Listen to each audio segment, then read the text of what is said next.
Install a hard drive.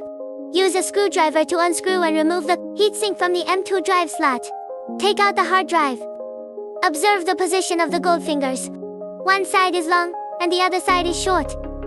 Tilt the gold finger end of the hard drive downward at a 45-degree angle. Insert it into the corresponding slot.